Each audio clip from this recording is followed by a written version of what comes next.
Hi, everyone. My name is Lynn Wood, and I'm a Student Services Assistant at East Los Angeles College. And I'm the coordinator for a center called One Zone. It's an LGBTQ support and retention center. And we're in this virtual world, so I've been doing stuff like this, reading. I'm reading LGBTQ either themed books or authors with the subject matter that are LGBTQ. I began reading, I think last week, this book called Full Disclosure by Camryn Garrett.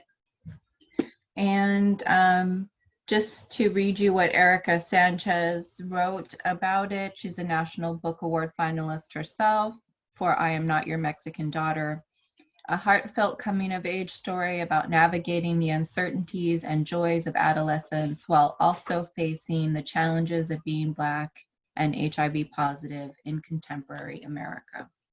But before I begin reading that, I wanted to talk a little bit today about some resources and some information that might be helpful to you.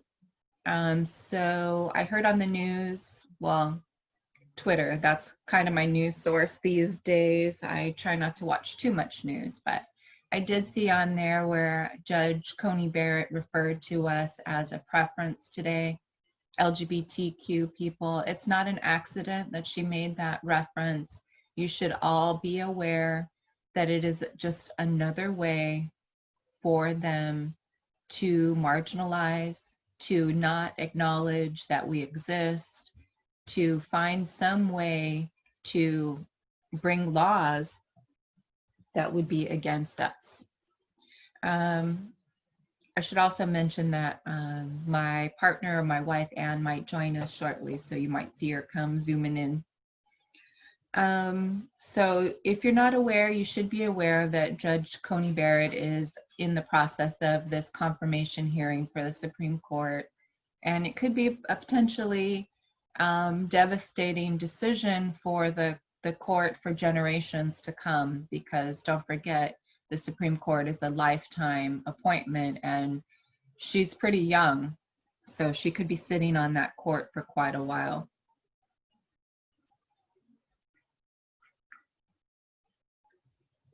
I hope you grabbed your coffee and you're ready. I have coffee and water ready, of course.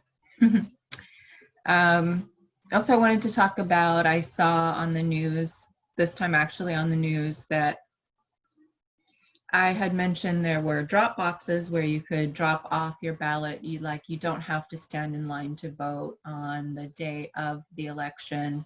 You can turn in your ballot ahead of time, but as I mentioned, you don't necessarily have to do the mail-in ballot. You can drop it off at the polling place or at these drop boxes that the county registrar recorder had set up. Well, some folks in the Republican Party in Orange County admitted that they set up these convenience boxes for folks, and they're not official drop boxes. So just something else to be aware of, and another hurdle that they're trying to put in our way to suppress the vote is to make sure that the box that you're dropping your ballot into is an official box for the LA County Registrar Recorder. And you can find that information online, or there would be a box at whatever your normal polling place would be. Like for us, it's the local library. So the library, the parking lot outside of the library, there is an official drop box. We drove by there one day this week and just took a look. It is in the parking lot. It's not in an obvious place on the main street, even though the library is on a main street. But so again, all 9 of the colleges in the LACCD district, including East, West LA, Southwest, Trade Tech, all of the schools are supposed to have an official, here's Anne, my partner joining us, an official drop box at the school. And I was told that for East, it's outside of student services. So outside of the E1 building, when you're standing on Cesar Chavez, if you look to the left at the student services building, it's supposed to be obvious right there. If you can't find it and you're on campus, you can always contact the sheriff's office. They're 323-265-8800 and ask them where is the drop box for voting for the LA County Registrar Recorder drop box. I think it should be right there next to them. It should be next to them, but I don't know, Because that's supposed to be at the front of school. They had an ATM there before. Because it's not. Yeah, they still have an ATM there. Because it's secure. What's secure there? Yeah, people don't ask me these things. I also wanted to mention, I saw that the school is doing on October 24th, East Los Angeles College will have a drive-through full flu shot. I keep wanting to say full shot. It's a flu shot event in Structure 4. I believe that's the structure by McDonald's. So on Floral and Collegian, Floral and Collegian. That parking structure, a flu shot event, so a drive-through event where you're able to get flu shots. It says it's open to anyone, so I don't believe that you even have to have anything, but of course if you have your student ID, bring it. I would bring it anyway.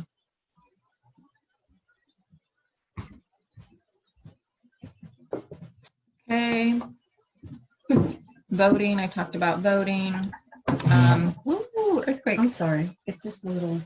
Food. Okay, so if you are food insecure, I want to mention that Mi Centro in Boyle Heights, they do a food giveaway every Friday. You just need to register with them.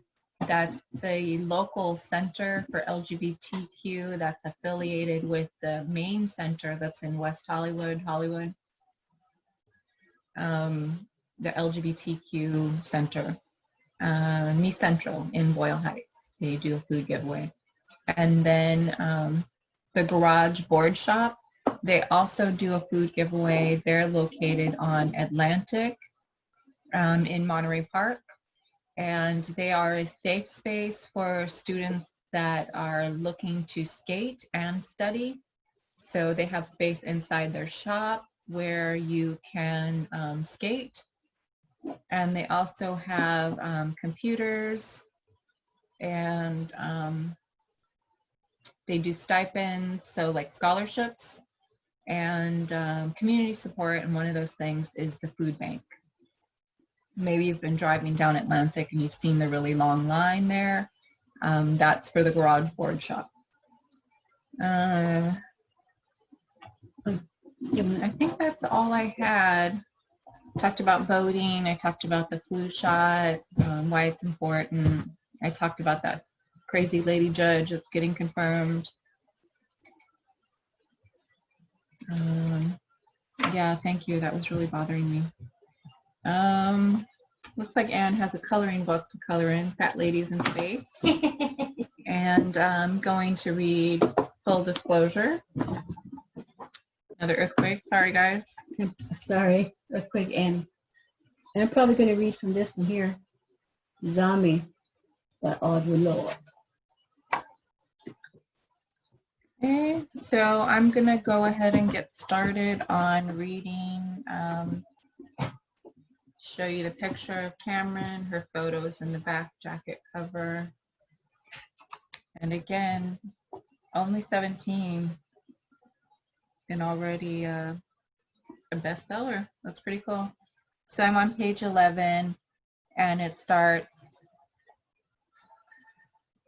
"My parents gave up on driving me to school ages ago, most likely because I wait until the last possible moment to wake up and get ready. Today's different. Waking up late would mean letting Lydia down. It's weird to hear Dad pulling out of the driveway as he heads for the hospital. Pops is in the kitchen making coffee. I guess there's a lot I miss while I'm asleep. You're up early," Pop stirs his coffee. He always takes it black. "Are the girls up to something?" I swallow, sliding past him and the kitchen island. I can tell Pops anything, but the line blurs when it comes to things that are happening to my friends. If Lydia doesn't want her parents to know where we're going, I doubt she'd want my parents to know. "We have to run an errand," I say instead, reaching for a mug in the cupboard.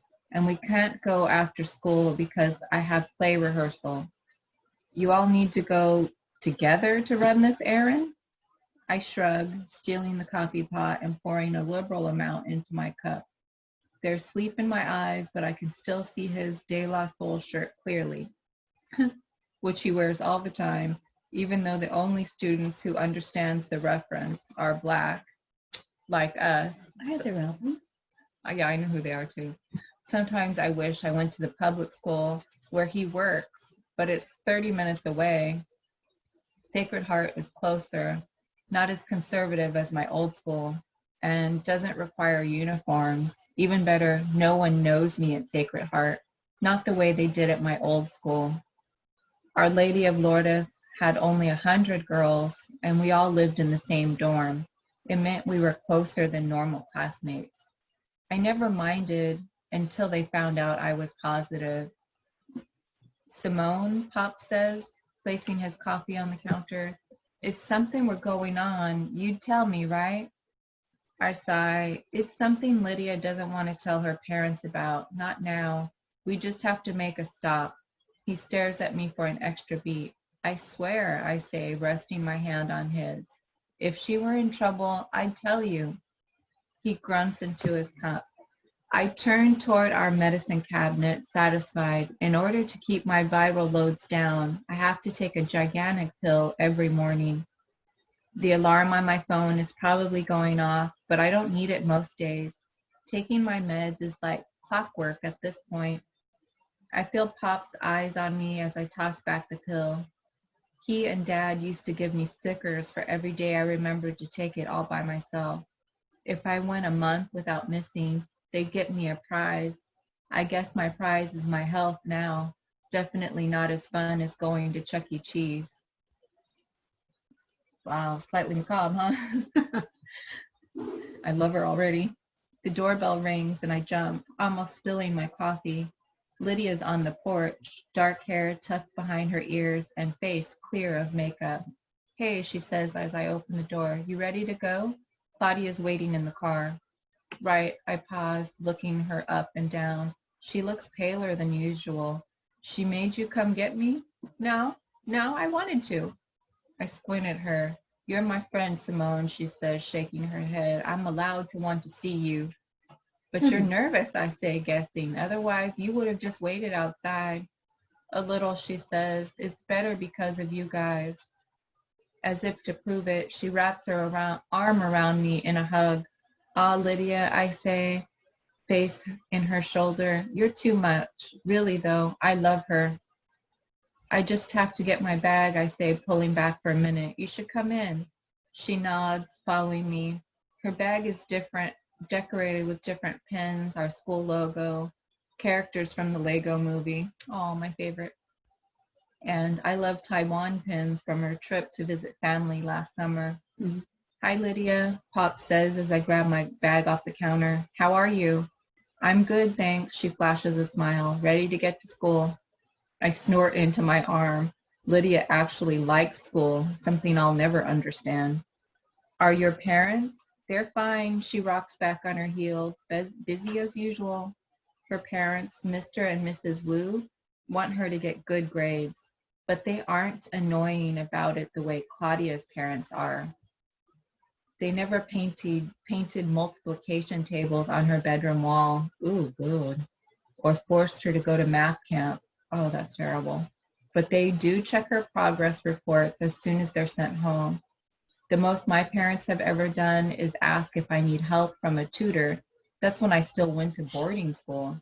I can't picture them monitoring my computer time or peering over my shoulder every few minutes, but hey, different strokes. Pops gives me a quick peck on the cheek, waving at Lydia as she drags me towards the door. Good luck today, girls, he calls. Text me once you get to school. The door slams behind us. Claudia drives an old blue Ford Bronco, but I never sit in the front. I'm still not sure how Lydia is brave enough to do it, especially today. Whenever I get in the car with her, Claudia alternates between driving like the Fast and the Furious and driving like she has a flat tire. I'm surprised you still have your license, I say, sliding into the center of the back seat. Don't you have a ton of tickets? Oh, shut up, she says, hands resting on the wheel. If you think I'm so horrible, you can drive. Believe me, it's not as easy as I make it look. Go take your driver's test and find out. I could think of a witty comment to throw back at her, but I won't. She's being nicer than usual to Lydia today, which means all her snark needs to end up somewhere. I'm sure it'll even out once we get this over with. The car starts moving after we buckle up. The gentle movement pulls at my eyelids. I'm so close to sleep, despite the coffee. The silence doesn't do much to help. I fall asleep as soon as I'm in the car, too, man. That would be me in the back seat, all like quiet Quiet snoring, you and mean? with my eyes closed, yeah. You're just going to get some pills, Claudia says, turning towards Lydia. Come on, it's no big deal. I blink my eyes open. I can see Claudia's face, full of concern, unusually soft, but I can't see Lydia's. I don't get why she's so nervous. I just feel like a liar, she says. You should have seen my mom the other day. She wanted to talk about feelings and changes, and I told her I'm not having sex. Now I'm going to get birth control without telling her. Doesn't that make me horrible? I don't think so, I say, shrugging. You want to talk to her about banging Ian Walters? First of all, ew. Claudia glances up at me in the mirror. And second, no one says bang anymore. I do, she snorts. The clinic is about 15 minutes away, and we spend the rest of the ride in silence. Lydia's parents both work in finance, so she doesn't have time to worry about seeing any of her family friends working there. All she has to do is go in, pay the bills, come back out. Claudia pulls into a parking space. There are about 6 other cars here, even though it's early in the morning. The faded pink lettering near the heavy metal doors seems like something out of a movie. I click off my seatbelt, leaning forward so that I can see Lydia's face. Do you want to come in with me? I ask. It's so odd to see her without her signature smoky eye. Because we will if you want us to. We can walk in together. Lydia shakes her head, taking off her seatbelt. No, people might not recognize me, but they'll recognize us if we're together.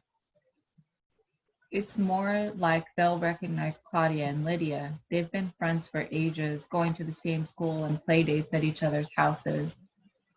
There are confidentiality laws, Claudia says, killing the engine. Yeah, I say, the nurses and the doctors can't tell anyone without your permission. It's going to be fine. What if we're late to class? Claudia and I scoff, the sounds overlapping. It doesn't matter, I say. If anything, we can tell your parents that you were helping me with something family related. You can tell them I got sick if you want. It would be weird to lie to Mrs. Wu. I've only been to her house once for a sleepover back in September. She made pancakes for breakfast when we woke up. But I wouldn't mind doing it for Lydia. Ugh, Lydia says, rubbing her arms. All the lies.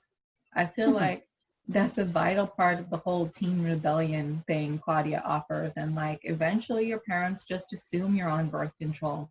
So you won't have to have some big discussion. It's not like they're my parents, you know. I know, Lydia says. Okay, I'll be right back. She pushes herself out of the car, slamming the door shut behind her. I guess I could move to the front passenger seat, but I stay in the back, pulling my legs to my chest. This is weird, I say, piercing the silence. I never thought I'd come here. I figured I wouldn't have any reason to even think about sex. Please, Claudia says, you think about sex more than anyone I know. What are you talking about? Ugh. Claudia and Lydia are the first and best friends I've made at Sacred Heart. Part of me, something deep in my stomach, feels like I should be able to tell them that I'm HIV positive. I don't know. I push my hair back. Just because I think about it doesn't mean it'll happen. I leave my other thought unsaid. Just because I think about a particular guy all the time doesn't mean anything will happen.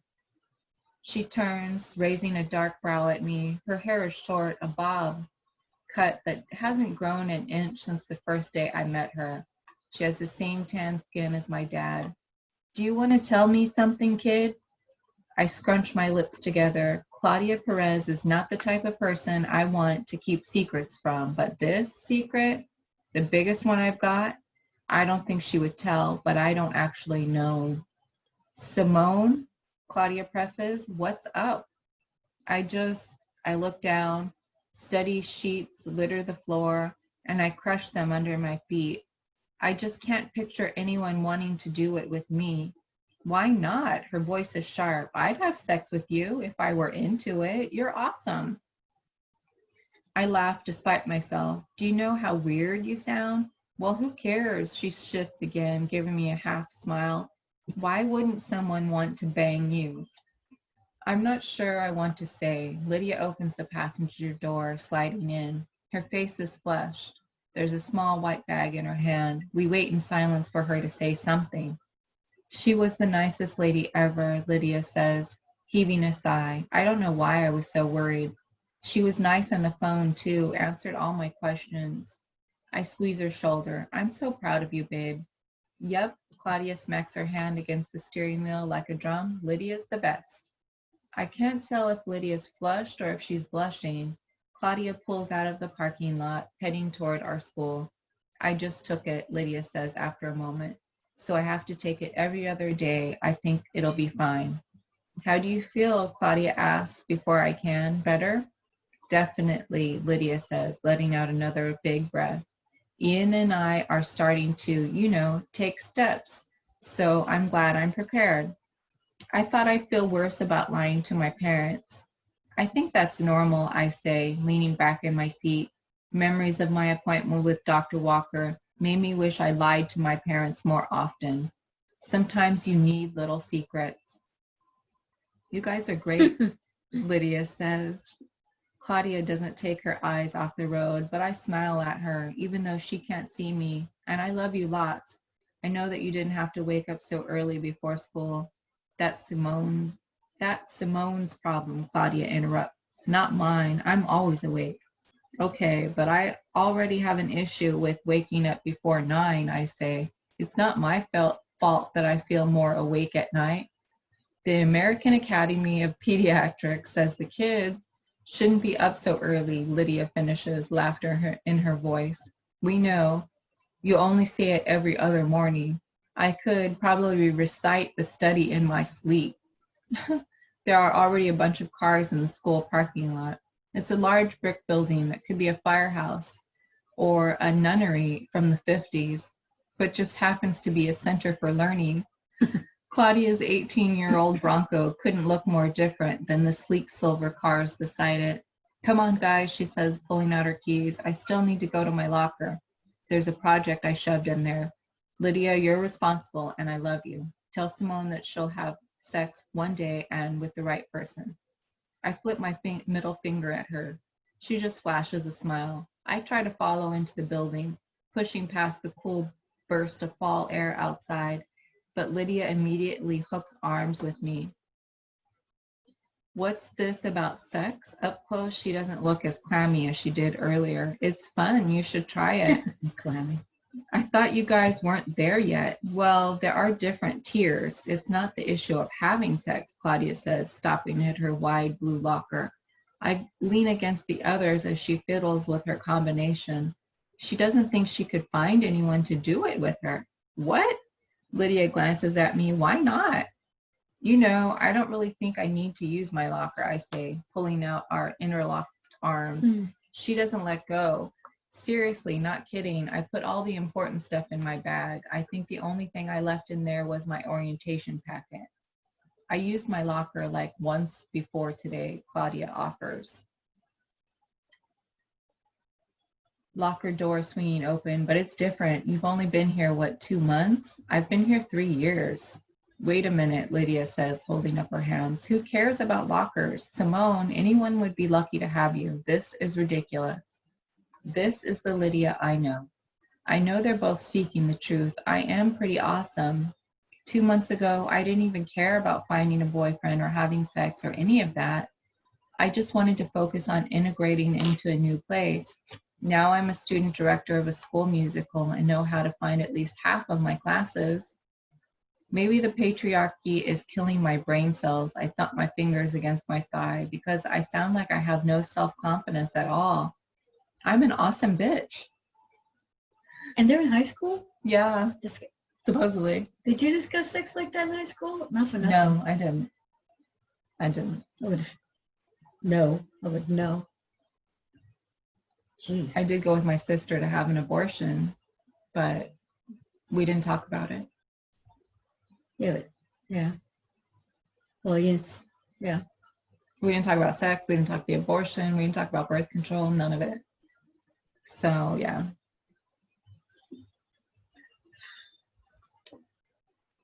I think I'm gonna stop right there because we do have to stop at 11, and I still want you to read. And there's only one more page, but I'm gonna stop there. Again, this book is called Full Disclosure. Camryn Garrett, the young folks struggling with the coming out of HIV status. So maybe we'll see how much time goes by after I read the first chapter. And what was this again? Oh, sorry. Zombie. That's right. It's Zombie, a new spelling of my name.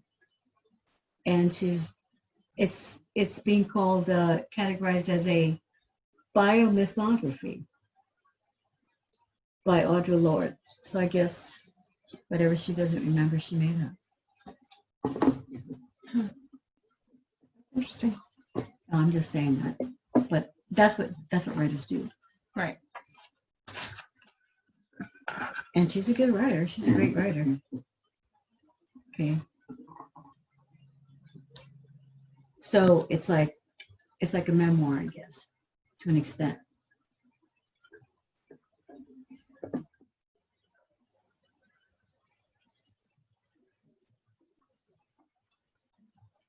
Grenadians and Barbadians walk like African peoples. Trinidadians do not. When I visited Grenada, I saw the root of my mother's powers walking through the streets. I thought, this is the country of my foremothers, my forbearing mothers, whose Black Island women who defined themselves by what they did. Island women make good wives. Whatever happens, they've seen worse.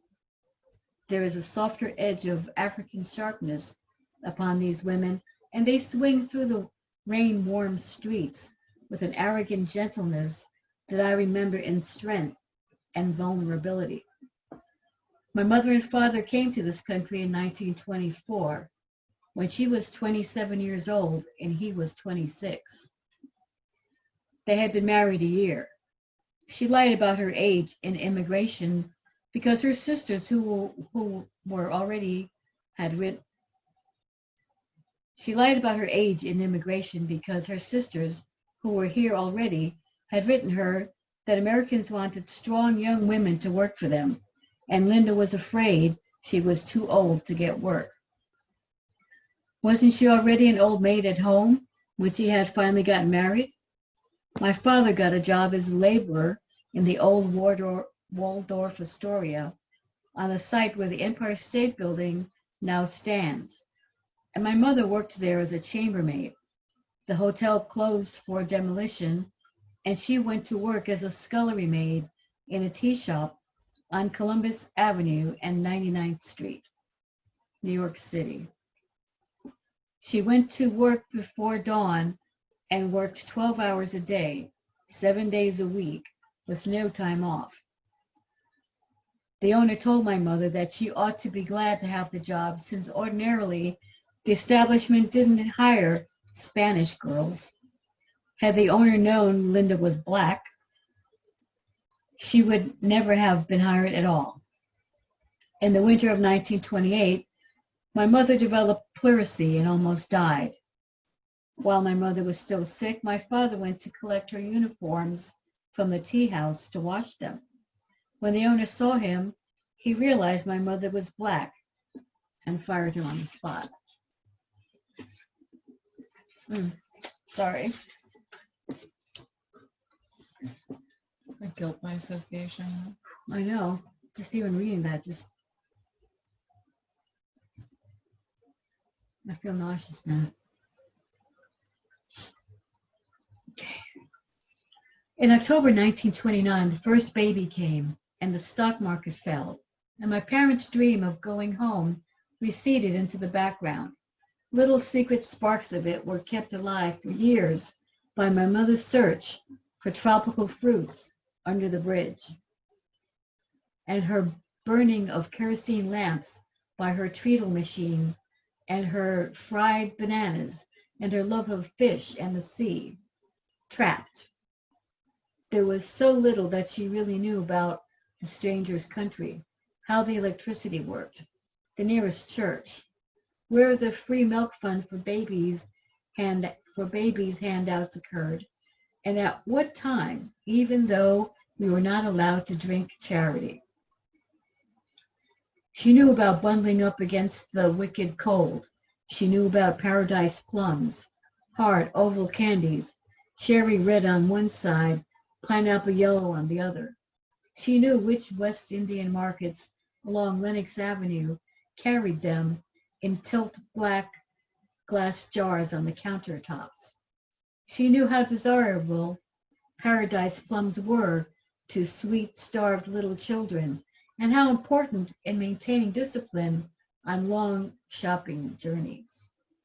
She knew exactly how many of the imported goodies could be sucked and rolled around in the mouth before the wicked gum arabic, with its acidic British teeth, cut through the tongue's pink coat and raised little red pimples. She knew about mixing oils for bruises and rashes, and about disposing of all, she knew about mixing oils for bruises and rashes, and about disposing of all toenail clippings and hair from the comb, about burning candles before All Souls' Day to keep the Sokuyants away, lest they suck the blood of their babies. She knew about blessing the food and yourself before eating, and about saying prayers before going to sleep. She taught us one to the mother that I never learned in school. Oh, to the Virgin Mary. I just tripped out about that, the toenail clippings and the hair, so that nobody could use it to put a root on you, you know? But at first I was like, wait, what?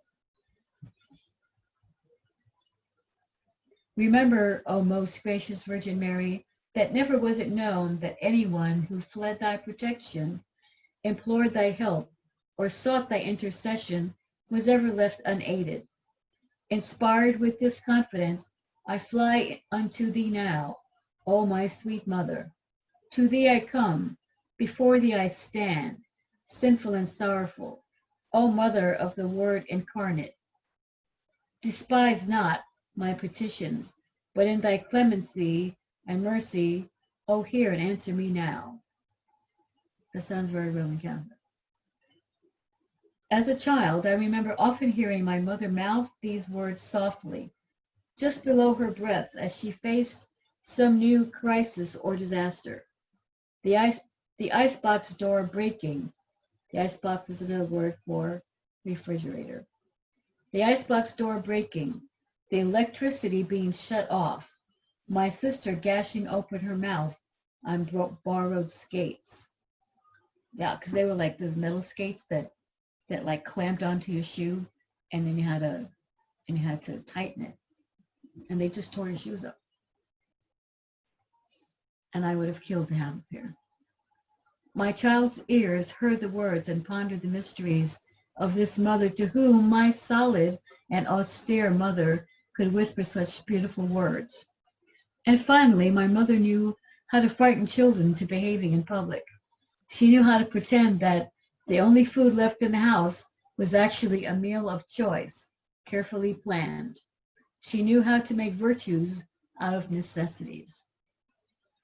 Linda missed the bashing of the waves against the seawall at the foot of Noel's Hill, the humped and mysterious slope of Marquise Island rising up from the water, a half-mile offshore.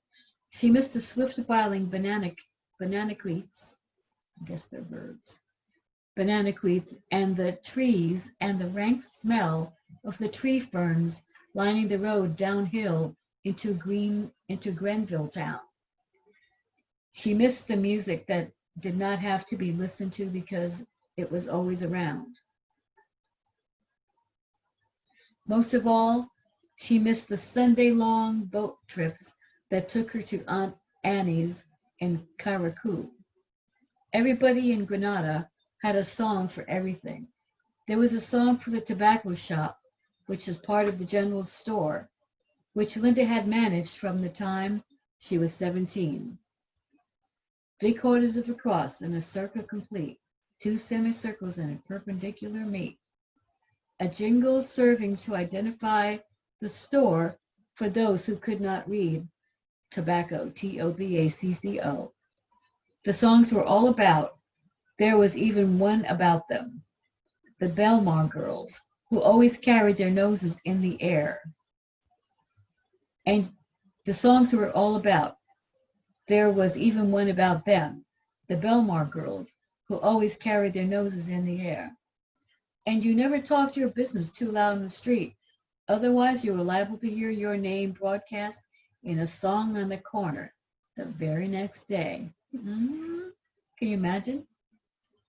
Not really. That's funny though.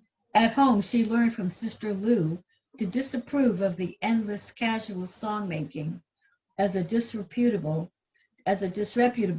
and common habit, beneath the notice of a decent girl. But now, in this cold and raucous country called America, with a small a, Linda missed the music. She even missed the annoyance of the early Saturday morning customers with their loose talk and slurred rhythms, warbling home from the rum shop. She knew about food, but of what use was that to these crazy people she lived among? Who cooked leg of lamb without washing the meat and roasted it, even the toughest beef, without water and a cover?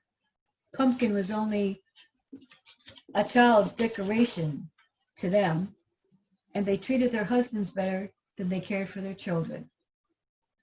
She did not know what her way in and out of the galleries of the Museum of Natural History in New York City, but she did know that it was a good place to take children if you wanted them to grow up smart. It frightened her. It frightened her when she took her children there, and she would pinch each one of us girls on the fleshy part of our upper arms at one time or another all afternoon. Supposedly it was because we wouldn't behave, but actually it was because beneath the neat visor of the museum's guard cap, she could see pale blue eyes staring at her and her children as if we were a bad smell, and this frightened her. This was a situation she couldn't control. I once saw Diana Ross there with her daughters at that museum. What did Linda know? What else did Linda know? She knew how to look into people's faces and tell what they were going to do before they did it. She knew which grapefruit was Shattuck and pink before it ripened, and what to do with the others, which was to throw them to the pigs.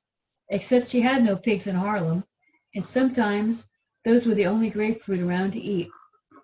She knew how to prevent infection in an open cut or wound by heating the black elm leaf over a wood fire until it wilted in the hand, rubbing the juice into the cut, and then laying the soft green, now flabby fibers over the wound for a bandage. But there was no black elm in Harlem, no black oak leaves to be had in New York City. Ma Maria, her root woman grandmother, had taught her well under the trees of Noel's Island in Grenville, Grenada, overlooking the sea. Aunt Annie and Ma Liz, Linda's mother, had carried it on, but there was no call for this knowledge now, and her husband Byron did not like to talk about home because it made him sad and weakened his resolve to make a kingdom for himself in this new world. She did not know if the stories about white slavers that she read in the daily news were true or not, but she knew to forbid her children never to set foot into any candy store. Are you kidding me? The one place kids want to go. I know. We were not even allowed to buy penny gumballs from the machines in the subway. Besides being a waste of precious money, the machines were slot machines and therefore evil, or at least suspect as connected with white slavery. The most vicious kind, she'd say ominously. Which is probably right, too. Unfortunately. Linda knew green things were precious and the peaceful, healing qualities of water. On Saturday afternoons, sometimes, after my mother finished cleaning the house, we would go looking for some park to sit in and watch the trees. Sounds nice. I love that. Sometimes we went down to the edge of the Harlem River at 142nd Street to watch the water. They call it the Harlem River on the east side. On the west side, they call it the Hudson River, and it's all the same river with a little island in the middle. Sometimes we took the D train and went to the sea. Whenever we were close to water, my mother grew quiet and soft and absent-minded. When she would tell us wonderful stories,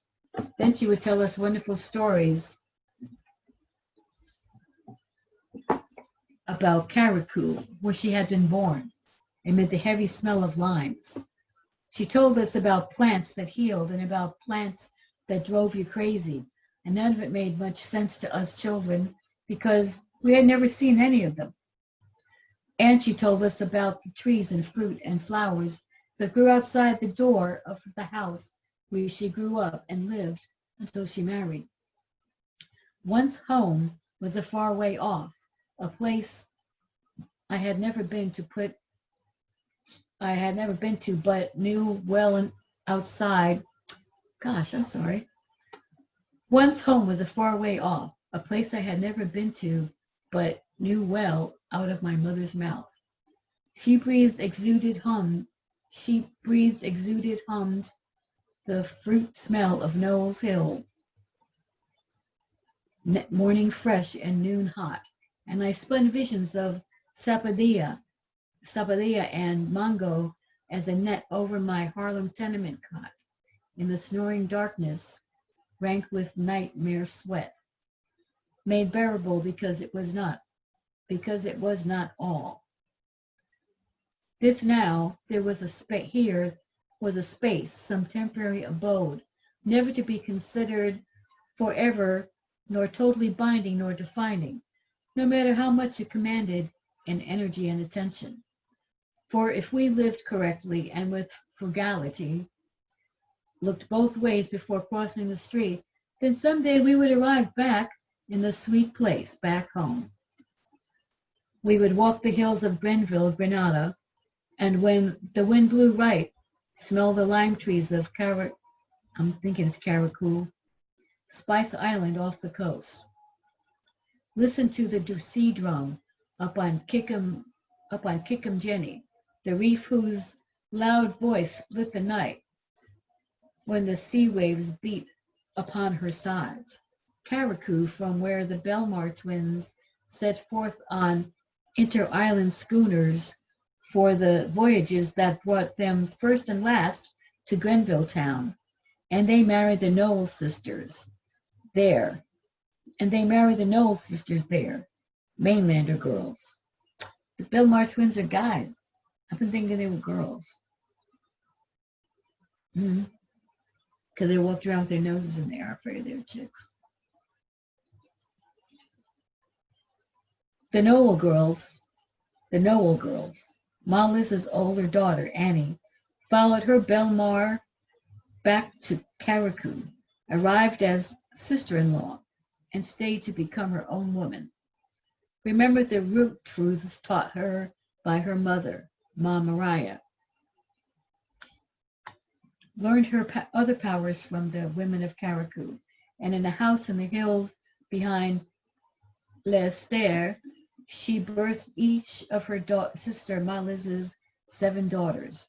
My mother Linda was born between the waiting palms of her loving hands.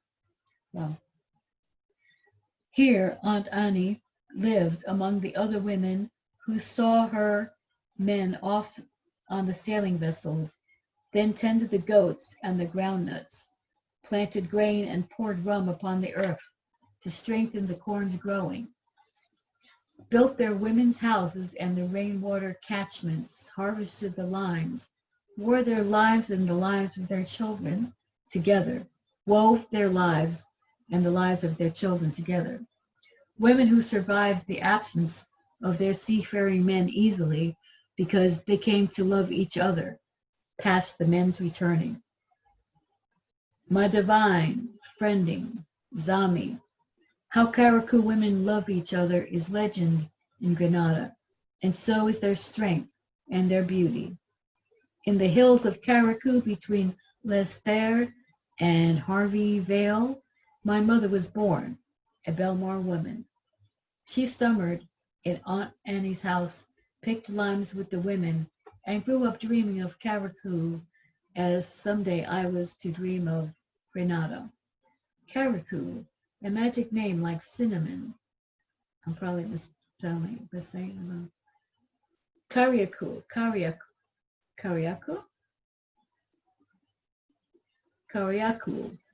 a magic name like cinnamon, nutmeg, mace.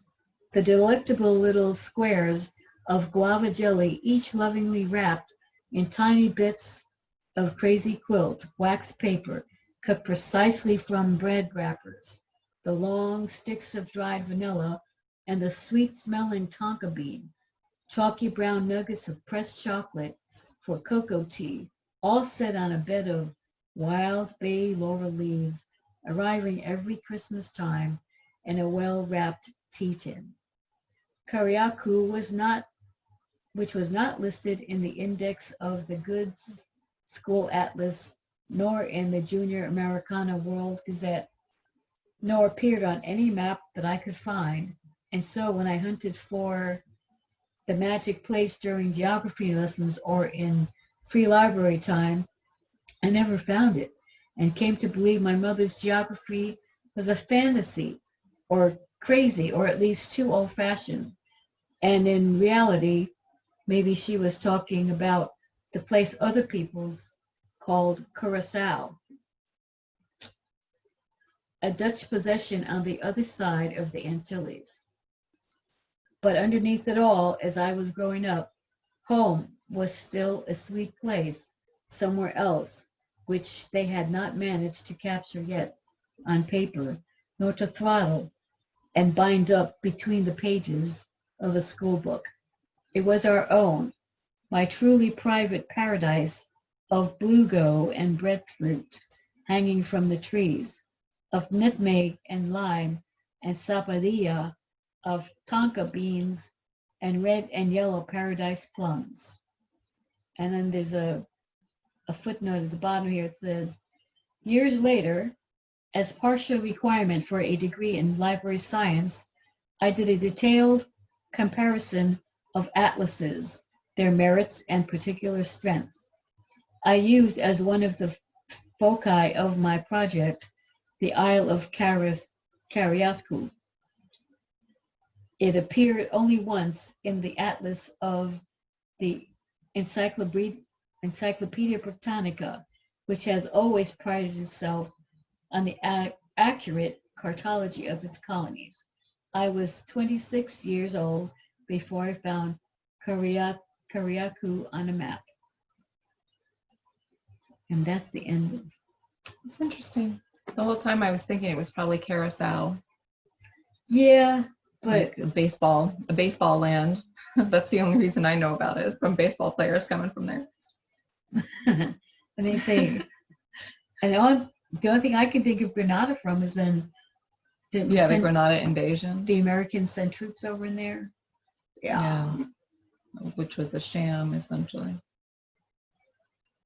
But thank you for that. This is interesting. This is an interesting book. She writes in a very visual style. I can picture everything. Yeah, I just bought it like not that long ago, so I haven't had a chance to read it. So I apologize for my mispronunciations. But We actually heard about it on something else, and it made us both go, "What? How come we haven't? How come we don't have this?" well, And then you ordered it, so we haven't had it very long. But regardless, we thank you guys for tuning in today for Space Kitty and RBG. Space Kitty. Yeah. So just again, it's super important that you vote. If you do vote, we hope that you do. Please turn in your ballot in a safe way. You can mail it in, of course. There's no stamp required. You can drop it off at a polling place. The main voting center in Norwalk for the Registrar Recorder's Office is open for in-person voting, or you can drop off your ballot there. Do you know the hours? I don't know the hours. I want to go. Yeah, we're thinking to do a road trip out there to Norwalk ourselves.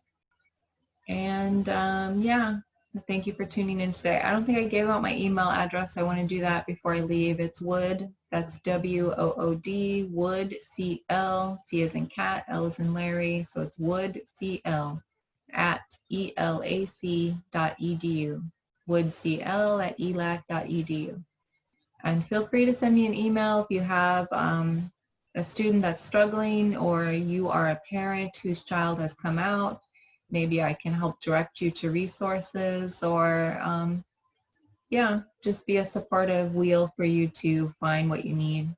Again, thank you for tuning in today. My name is Lynn, and I work at East Los Angeles College.